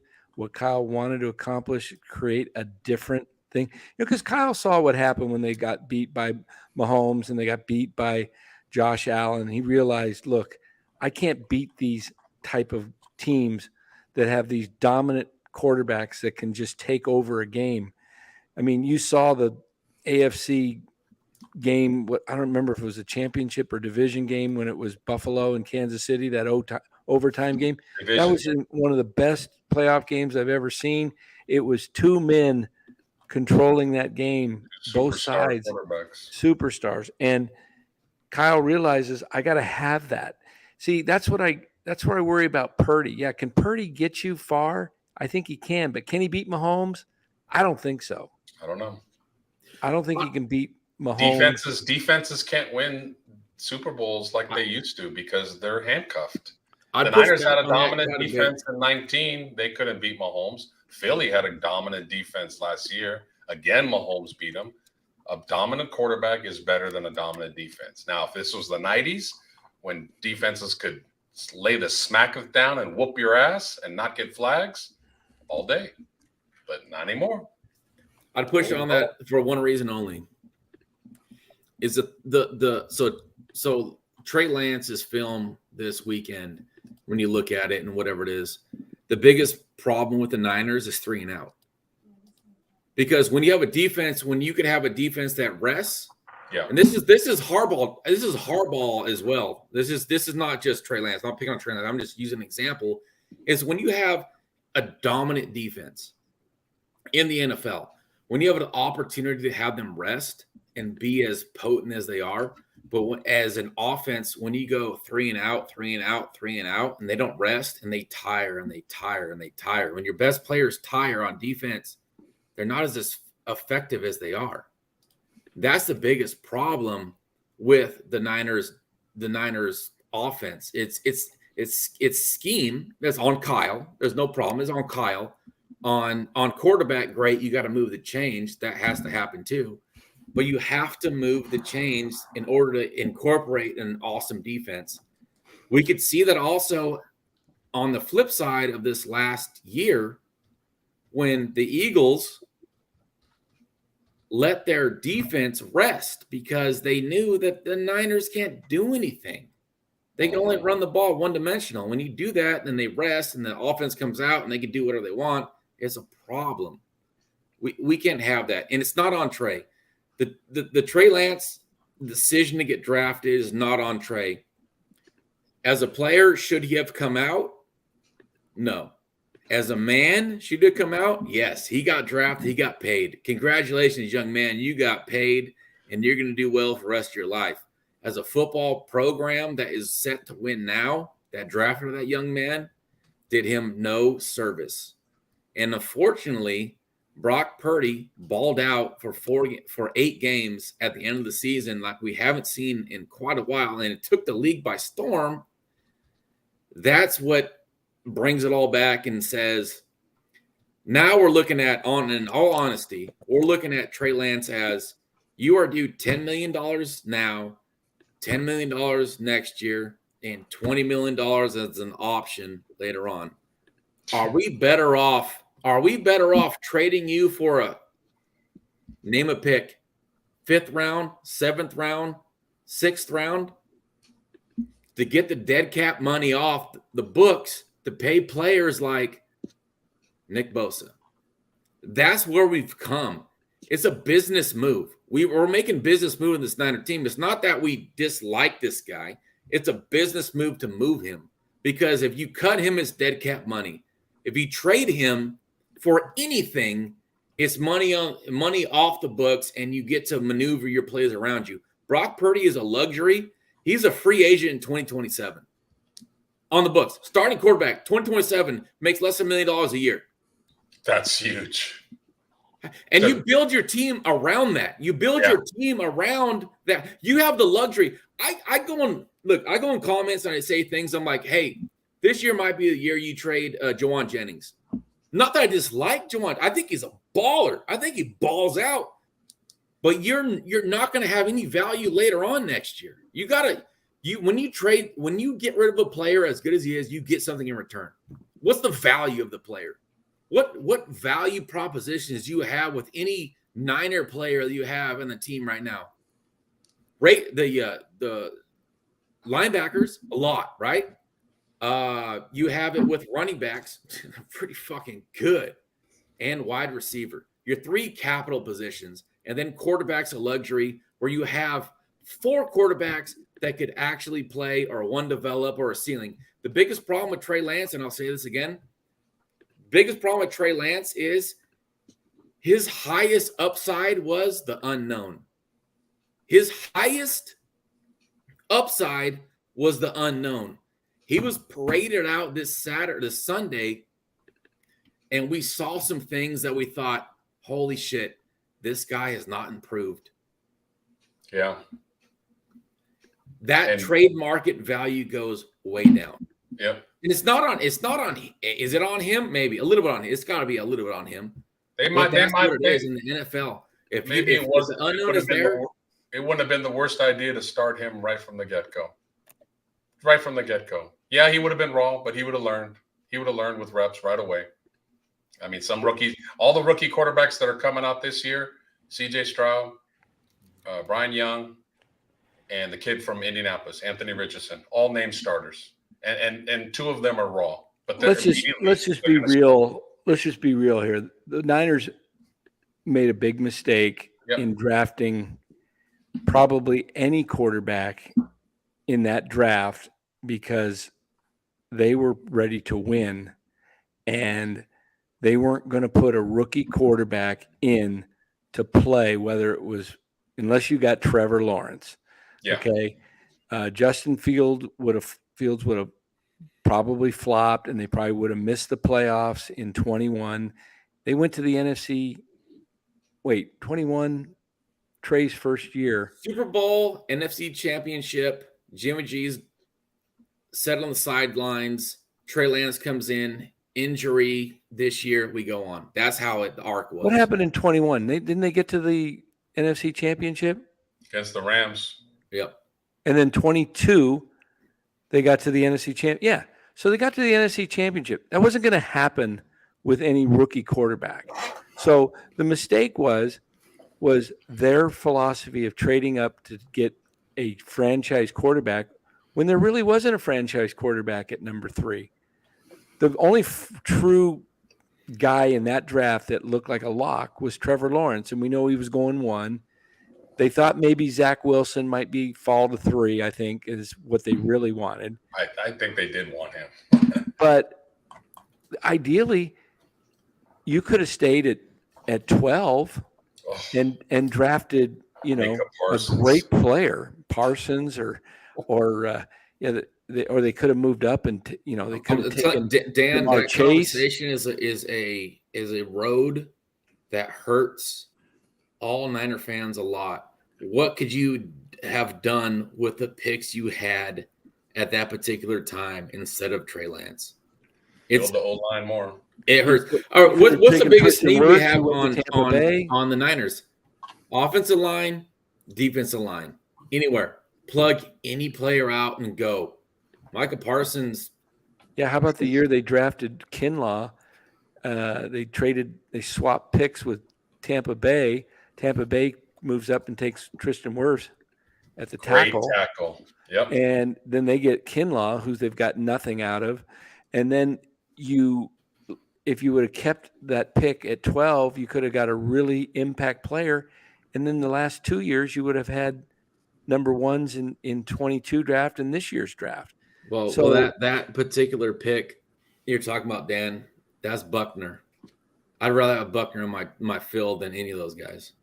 Oh yeah, I mean that's what they traded Buckner for. They took Kinlaw. Buckner got Armstead money to play. Buckner is a all pro player that is playing on the Niner line. That should be there. Armstead's good. I'm not going to. He does a lot may of have solved the problem though. If Purdy hasn't had a good year since 19. If Purdy is 100% back to where he was and he grows and builds off of last year's experience and becomes, as good or better, then they're in pretty good shape. They dodged a bullet by getting him in the last pick of the draft. But if somehow he reverts to where he was projected to be, just a backup type quarterback, journeyman in the NFL, then you're in really big time trouble, because now you're back to, they wanted to build and have a rookie quarterback so that they could pay Bosa and pay Ayuk and pay Debo and go get McCaffrey and be able to get stars everywhere. You can't do that if you're paying your franchise quarterback $40 to $50 million a year. So they have a short window. The window is short, but I'll tell you what, though, Brock Purdy makes it longer. Yeah, I will never, ever, ever, ever credit Brock Purdy for the demise of the San Francisco 49ers. He's Mr. Irrelevant, pick last in the deal. You don't have your franchise quarterback pick last in the NFL draft. You don't do that. He is a scapegoat for what the mistakes were made for certain players above him. And if you want to play Monday morning quarterback, because that's what we do, we talk, we say a lot of things. Those picks that were spent on Trey Lance could have been spent on better positions to make this team better now, to win now. The problem is Brock Purdy is being showcased. I know this. He's being showcased to be traded. There's no other Purdy reason. or Lance? Am I saying Lance? Sorry. Purdy. Am I saying? Yeah. Okay. Yeah. Oh, sorry. I might have misspoke. Lance is being Brock is being traded. It has to be. Or you can shake your head. That's fine. You can disagree, but here's the deal: you can't sign everybody. No, you can never run the team. And the other thing is this: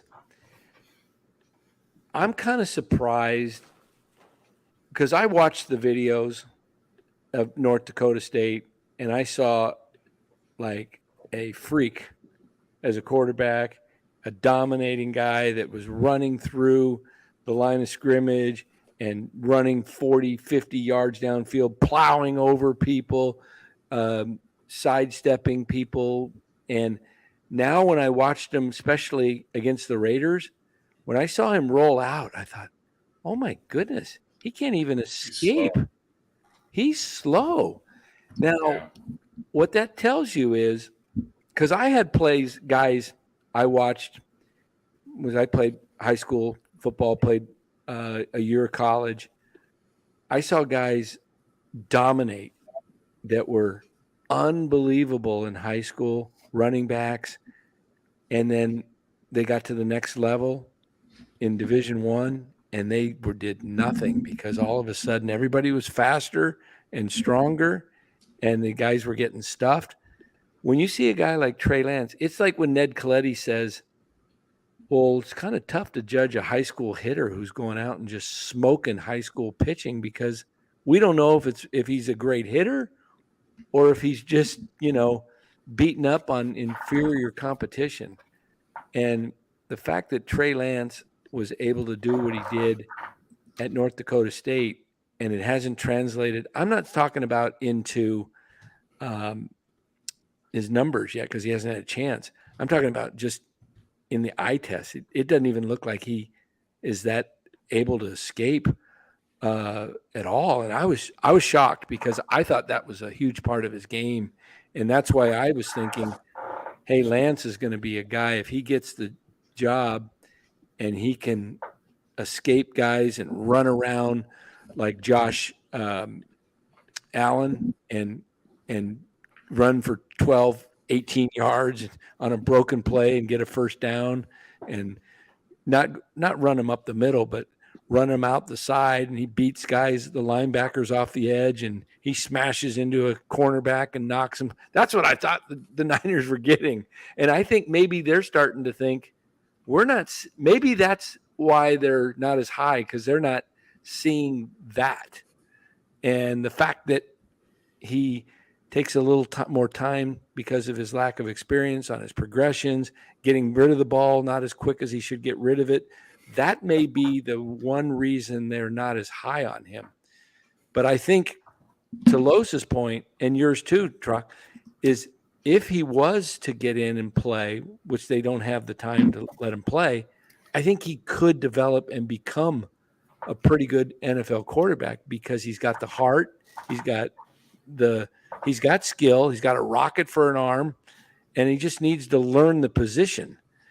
And I think if you gave him 2 years of playing 30-plus games in 2 years, I think in 3 years he might be one of the more elite quarterbacks in the league. I think you're onto something there. I do think he needs time. I think he needs to play. I don't think he plays on this team. Niners don't have time, though. You know, Niners have time. The timeline of Brock Purdy and the Niners are different. They are – Sam Darnold and Trey Lance are like flip side of something. Like Trey Lance needs to go play another team. We talk about Trey Lance's dominance in his field of college football. It didn't translate to the NFL. Do you know Brock Purdy? Oh, sorry. Do you know Trey Lance? I get the guy's name mixed up. Trey Lance ran the ball 1/3 of the time when he was in North Dakota State. Yeah, not a lot of throws.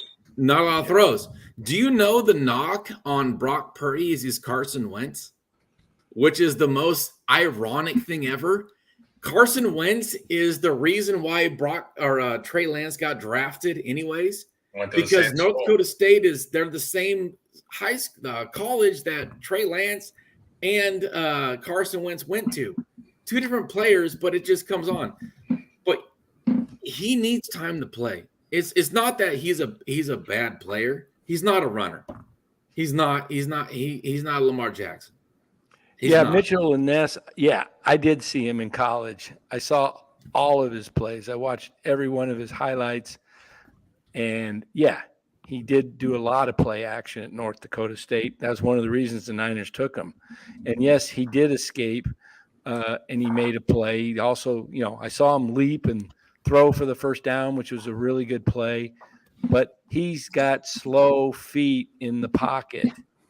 You agree, Los? Yes. When he's got to move laterally. Yeah, absolutely. His vision in the pocket needs a lot of work. When he gets out on the edges, he's fine. Yeah. He has better vision. Watch the first play of the Raiders game. They said it's a 3-step drop. It should be a 3-step drop. That's not a 3-step drop. That's a 2-step drop. Yep. He blew that and made one read. You cannot get tackled by a guard by pushing a 2-step by another guard and get sacked. That is something that should be addressed early on, and that's a problem. Like, watch it. I mean, you could see it the first play of the game. I was like, what the heck is going on? Yep. Anyways. Yeah, it is going to be interesting. Niners do need 3 quarterbacks. Haruku makes a good point, maybe 4, just because of the injuries and the fact that, especially with that offensive line this year, if that doesn't get shored up, you're going to be going through quarterbacks like flies on what. I mean, they got to Dan, have 3 solid quarterbacks, and it might be Allen. I don't know. I don't know if Allen's the 3rd guy. Well, I think it's contract related. Dan, do you know the realization or like what it is? If you're the 3rd string quarterback in the NFL, you cannot play until your 1st and 2nd string quarterbacks are out of the game, unless they're all active for the game. But they generally wouldn't make a 3rd quarterback active. They'd make him the emergency quarterback. Yeah, emergency quarterback. That's fine. But why would you keep that on the roster though? I mean, the Niners could, great, whatever. But I'm like, there's a lot. Here's the thing though. When you say that, there's a lot of talent on this 49er team. Who are you gonna cut? Who are you gonna say doesn't dress for game day? Well, yeah, quarterback shouldn't be the position for this they're team. Going to this carry team is more loaded than any team I'll say not any team, but they will carry 50. Only the top 3 teams in the NFL. They'll carry 3 QBs on their 53. They'll probably have 2 active for game day, and the 3rd one would suit up and be the emergency quarterback. But they're not going to only carry 2 quarterbacks, and go with extra positions. So they're going 3 quarterbacks. It's a question of, is it Darnold and Trey Lance and Purdy, or is Allen included in the 3? Yeah, and Darnold and either Darnold or Lance are left off. So let me ask you this, Dan: if there's only 3 quarterbacks kept on the team, and Trey Lance is starter, and Sam Darnold's is QB1, QB3, whatever, really, it doesn't matter. Trey Lance is QB1 or QB2, QB3, whatever. Allen is QB3 or off the team. As of what we've seen and what's going on for salary cap reasons, who do you want on your team? Because I would argue that Brock Purdy is number 1 as of now. Right. I mean, this guy he's done it. Sam Darnold made plays $10,000 or $10 million. I don't even think it's that much, is it? What's going to happen is some of these high-priced veterans are going to be going. Armstead, Kittle, in the next year. It's 1 year though. Here's my long argument. I'm saying is, you got to sign guys. Are you signing Nick Bosa? Oh yeah, Nick Bosa needs to get paid. If Trey Lance is off the books and traded for any pick, a 7-rounder, a 6-pounder, people want to say he needs to be a 1st-round pick. I'm like, no, he doesn't have to be one. Do you know that what is it? How many wide receivers that got traded this year? And then traded for like a 5th-round pick, like top wide receivers. 5th-round pick. All right, okay, we'll get it. The value is getting the money off the books for this team right now. It's not about a play right now. It's about money off the books. If you could trade Trey Lance and get $20,000 off, the problem is, Trock, there's a big cap hit this year if they trade him. So no. Trade doesn't have a cap. Cut is a cap hit. Trade is a cap hit too. They have. I don't believe so. They have a big cap hit. They'll lose. It's like $10 million. Yeah, I remember them talking about that when you were on Larry's show. Yep. So it doesn't make sense unless there's something they can do. I don't know how it all works, but anyway, Bosa. Don't worry about Bosa. He's getting paid. Bosa getting paid. Guaranteed money is the only thing that's they'll work it out. I don't know how they'll work it out, but they're not letting Bosa go. But we're going to have to get going here and wrap this up. But we've been going kind of long. We can catch up with 9. Hey, Trock, we're going to have a show on Thursday. we'll be talking some football Thursday with Ryan Hensley. So Tune I don't in. know if you Hey, know I'll Ryan. rap with him. He has a different take than I do, so it's okay. Well, come on in. Well, you can rap. Yeah, it's we're all here. We're all Niner fans. We're all Giants fans. Sometimes we have a different take on it, but that's good. That's what sports is That about. makes it fun. That's what makes it fun. Everybody's No got doubt. a different opinion. Doesn't mean we're not fans. I had some guy write to me tonight on Twitter. Listen to this. See if I could find it. He says, because I said Pavlovich said Harrison's starting in AAA tonight. His last start was one of his best, but the Giants feel they have enough fresh arms for the next 2 games. So somebody writes after that, says, well, gosh, the next game's against Atlanta, then Philly. And he says, well, yeah, it's probably not ideal that Pavlovich says it's probably not ideal that he faces Atlanta or Philly or Atlanta or Cincinnati or something about those offense. And I just said, hey, just treat Harrison like Ramos. Call him up when he's facing an easier opponent, send him back down, wait for the next opportune time. Use their endless analytics. It's the superior way to go. It ensures a 75 to 85 win team every year, never really rebuilding, but never going for it. As long as the ownership makes money, that's good.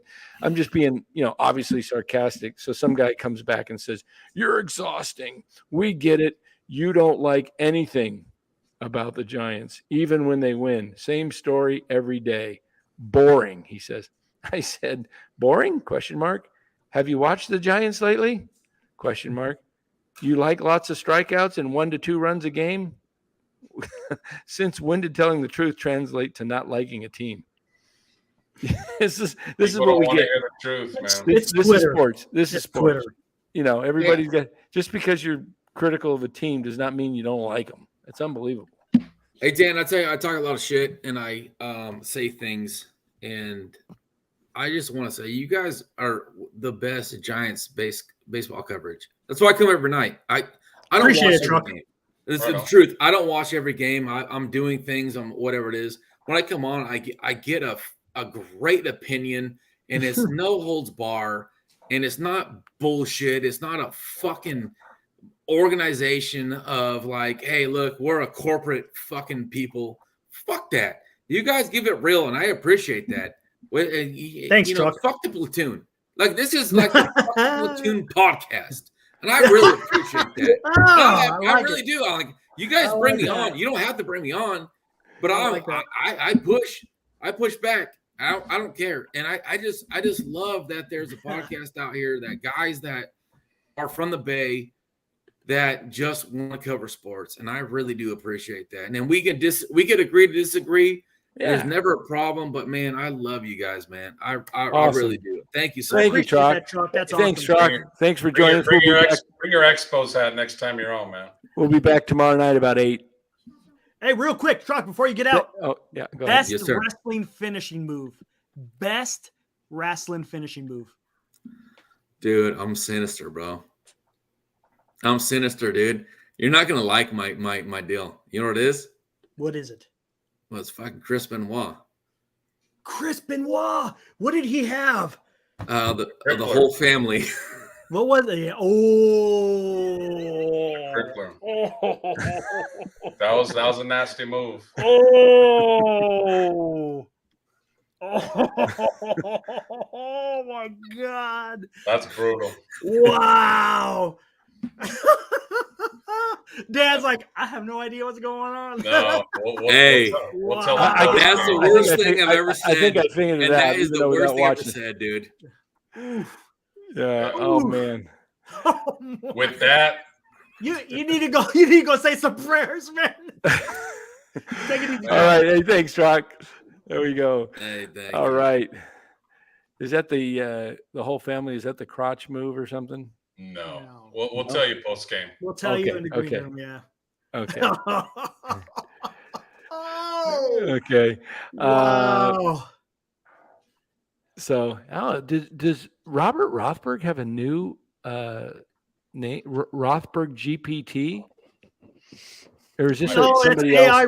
Rothberg. That's AI Rothberg. Oh, That's what we you need. heard it here first. Giants will defeat Carlos Correa's Twins in this year's World Series. I can feel it in my bones. That's not the same Robert Rothberg. He's probably Robert. What GPT? What is that? You think Ghost? That is GPT. That's the Chat GPT. That's all AI stuff. Is it really? Yeah, look it up. So It's somebody so- can write. Is No, somebody that's just someone. having That's someone fun with that? impersonating. Somebody's Yeah. just playing with it. Okay, yeah, because Rothberg's probably in bed. I mean, it's Yeah, he's in bed. 2:20. All right, guys. Well, wrapping things up. We had a fun night. Giants got a big win. Big win. 7-0. Is it sustainable? That's going to be the question. Big performances by Estrada and Flores, and then the pitching of Junis and Manaea, very sharp. Wade Meckler gets his first 2 hits in his second game, and now he's got to be batting close to 250, I bet. Let me see. Let me just pull this up real quick.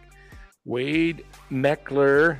Give a shout out to everybody while we're wrapping up. Yeah, hey guys, appreciate the regulars. You got Mitchell Ness, PK Man, Mark Graves doing the great work as our moderator, man. Always fantastic. Got Logan in the house. Will B. Haruku. Of course, Senior, our NorCal Sports Network correspondent. Got Bay Area Music Lens. I think I said Mitchell Ness. We got AI Rothberg. If one Rothberg wasn't enough, now we got AI Rothberg. So yeah, that's gonna make the show just launch right here. There we go. Ted Mosby, Will B, Joe Boyd, of course.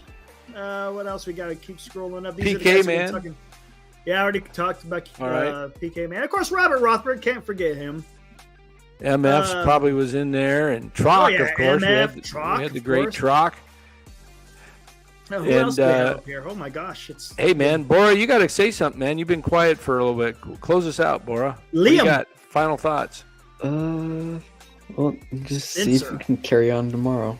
We're gonna watch tomorrow's game. See what they can do. 12:45. So 10:45 your time, huh? In the morning, No, 2. or is it 2:45. 2? That's right. 2:45. It's ahead. That's whatever. right. What am I thinking? 2:45. Not So, gonna yeah. lie. And then tomorrow, maybe we can maybe do a little pre-Giants and Braves talk. That's going to be rough. We Yeah, kind we'll of come talked on about it a tomorrow little bit. night. We'll come on tomorrow night at 8:00. Everybody. You gonna go 8 8 o'clock tomorrow. 8:00 tomorrow. You said maybe Jeff Young. Maybe Jeff Young. Yeah. All right, Maybe cool. Jeff Young. Oh, I see some other people in the chat from earlier. Yeah. Yeah, wait. Bub Rad, High Life, Chase Broberg. That's a new name. Man, I don't know who that is, but welcome. All right. Hey, welcome everybody. Hit that subscribe button. We're growing. We're covering the Giants like no other here on the NorCal Sports Network. And we will be back tomorrow night, 8:00. Remember, Giants 12:45. Go for the win in the series and go for a 3-3 homestand. So that would be a pretty good homestand facing 2 tough teams like the Rangers and the Devil Rays. Tampa. I always want to call them the Rays. Blue Rays. The Rays. They're still the Devil Rays, aren't they? Or did they take that Devil Just out? they got rid of the Devil. They did? It's just the Rays. Devil Officially? Rays was when Okay. they first. All right. It's all good. Well, whatever. The TB Rays.